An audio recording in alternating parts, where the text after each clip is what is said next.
Selamat pagi, saya Edo Bagus Andika Mahaputra melaporkan dari Denpasar.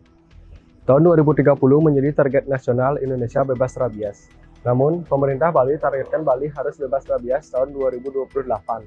Bukan tanpa sebab, Bali merupakan daerah pariwisata diharapkan wisatawan lebih aman akan berlibur ke Bali. Namun, sumber terpercaya daerah tertular rabies di Bali hampir seluruh kabupaten kota semua, yaitu Karangasem yang menjadi kasus tertinggi, diikuti oleh Singaraja, Jembrano, Badung, Bangli, Denpasar, dan Tabanan.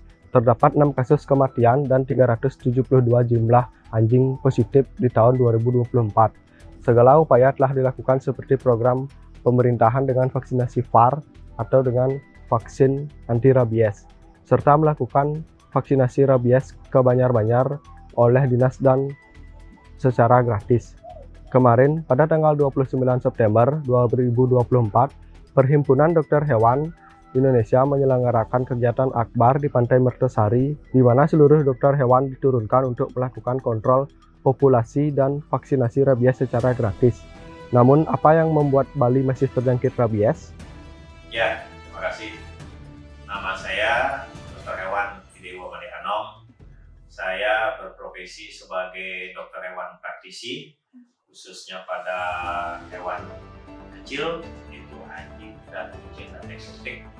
Nah, kebetulan saya juga membantu tugas sebagai Ketua Perhimpunan Dokter Hewan Indonesia Cabang Bali untuk periode 2023 sampai 2027. Ya, kalau saya mengamati dari tahun 2008 sampai tahun 2024, Bali masih dinyatakan positif rabies. Karena cakupan vaksinasi rabies belum bisa mencapai di atas 70%. Karena di Bali itu masih banyaknya adanya anjing liar. Anjing liar ini agak sulit pemerintah dan elemen masyarakat untuk melakukan vaksinasi, sehingga di sini letaknya adanya siklus rabies yang tidak bisa tuntas. Siklus rabies itu lebih didominasi pada anjing yang liar atau anjing yang diliarkan. Itu salah satu penyebab kasus rabies belum tuntas. Makanya harapannya ke depan kami dari PDHI menghimbau kepada pemerintah, ini adalah PR kita bersama, bagaimana mengatasi populasi anjing liar yang cukup lumayan banyak dan kesulitan di dalam melakukan monitoring kesehatan. Kalau hewan peliharaannya sudah menunjukkan gejala klinis dan apalagi sudah positif rabies, ya harus dilakukan tindakan suntik eutanasia atau suntik tidur, mungkin bahasa kasarnya ditidurkan secara humanis. Kenapa? Karena hewan yang sudah kena rabies, satu tidak bisa sembuh, kedua dia riskan menularkan rabies ke hewan lain dan bisa membahayakan manusia, khususnya pemiliknya. Kenapa saya sarankan untuk keamanan kita semua, mari hewan-hewan peliharaan kita, HPR kita wajib dilakukan vaksinasi untuk mencegah kenanya rabies. Penanganan kasus rabies ini adalah bisa disimpulkan penyakit rabies adalah penyakit di masyarakat, sehingga masyarakat harus terlibat penuh, bukan pemerintah aja di sini. Memang pola yang sudah berjalan adalah selama yang sudah diterapkan, yang sudah tentunya pemerintah dengan stakeholder yang terkait dalam hal ini, seperti melibatkan Fakultas Kedokteran Hewan, melibatkan PDHI, dan melibatkan organisasi yang lainnya, LSM juga dilibatkan. Ini sudah berlangsung, cuman ke depan diharapkan lebih maksimal melibatkan semua lapis masyarakat, karena yang sudah saya jelaskan tadi itu adalah penyakit di masyarakat, itu masyarakat bisa dibilang, sehingga masyarakatlah yang bisa menuntaskan penyakit ini, bukan dari pemerintah. Kami dari PDHI menyarankan anjing mengurangi populasi dengan cara kontrol populasi steril. Kedua, anjing yang tidak memang bertuan kita buatkan rumah singgah. Dengan adanya rumah singgah atau penampungan sementara akan gampang dilakukan monitoring kesehatannya, gampang melakukan vaksinasi, sehingga dia bisa ditingkatkan kesejahteraan hewan tersebut.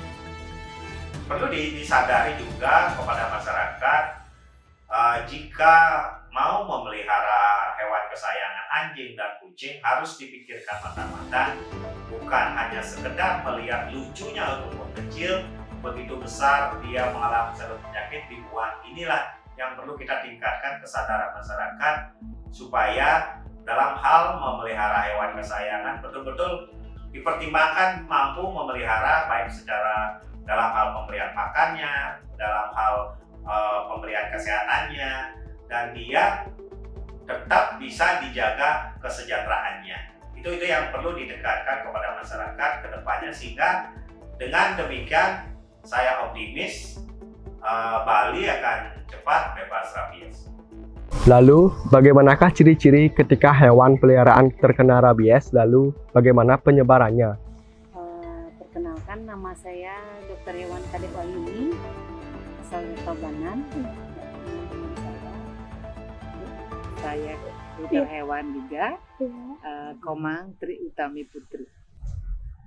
Pada umumnya ya, kalau memang berpemilik kan pasti pemilik itu setidaknya tahu ada perubahan. Biasanya dia lebih perubahan anjingnya itu dari kalem menjadi galak, ataukah misalnya rabies galak dia dari dari yang kalem bisa jadi galak, ataupun dari galak bisa jadi kalem, sembunyi dia takut sinar gitu. Sama air liurnya berlebih, itu biasa. Kadang gejala lain juga seperti gejala sakit biasa, dia makan tidak mau gitu kan. Dan satu, tatapan mata itu kosong. Kalau kita misalnya yang tadi dibilangkan perubahan perilaku itu, itu yang paling kentara biasanya. Biasa kita bisa elus, dia diam, sekarang dielus sedikit dia langsung menggigit.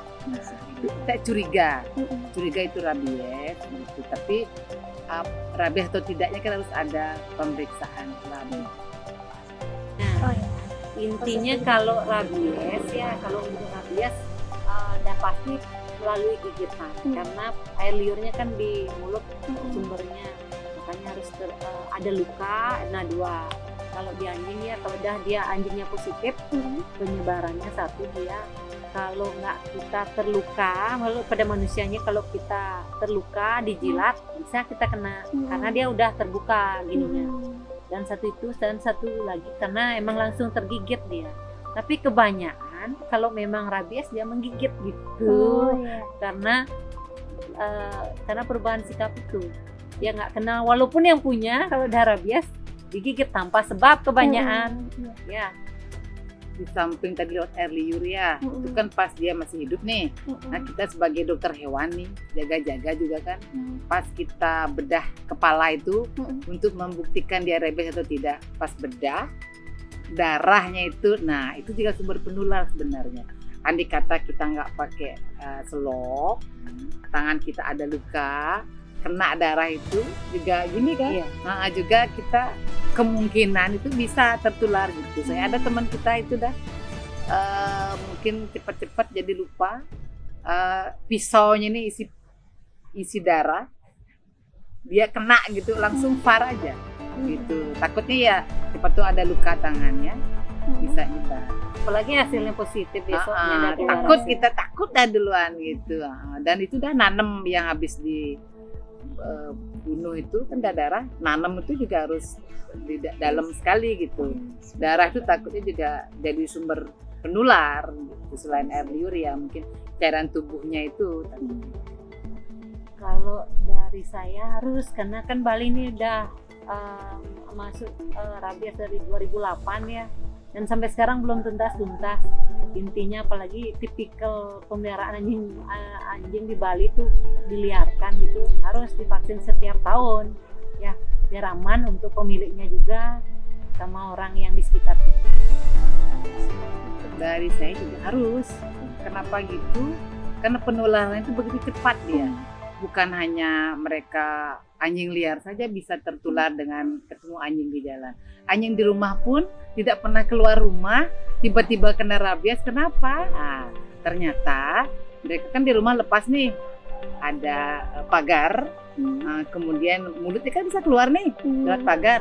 Ada anjing di luar pagar yang rabies, kemungkinan jilat-jilat mereka main itu sudah tertular yang di dalam. Itu tidak pernah keluar rumah anjingnya, tapi kenapa bisa terjadi rabies? Kemungkinan karena seperti itu. Kalau kelebihan vaksin rabies sebenarnya untuk ini kan penyakit zoonosis. Ini keamanan untuk manusianya sebenarnya, biar nggak tertular. Karena kalau telat aja kita vaksin kita nih yang manusianya, misalnya untuk gigit sekarang, nggak segera minta VAR, seandainya memang positif itu anjing kan nggak ada obatnya di manusia. Kalau udah sampai ke saraf dia virusnya, udah nggak ada obatnya. Itu kenapa harus segera ke puskesmas terdekat misalnya di vaksin. Rabies itu kan tadi seperti yang bilang sebenarnya virus ya. Jadi pencegahannya dengan vaksin kan itu jadinya. Harus dengan vaksin aja pencegahan untuk penyakitnya itu. Maupun vaksin yang digigit, mau ke anjingnya itu mau dicegah dengan vaksin gitu. Virus ya vaksin gitu intinya. Vaksin rabies kini tidak bisa disepelekan. Namun, ternyata masih banyak masyarakat yang belum paham tentang apa itu rabies, sehingga menyebabkan Bali terkena virus rabies hampir 15 tahun dari tahun 2008. Baik, sekian saya Ida Bagusanika Mahaputra melaporkan.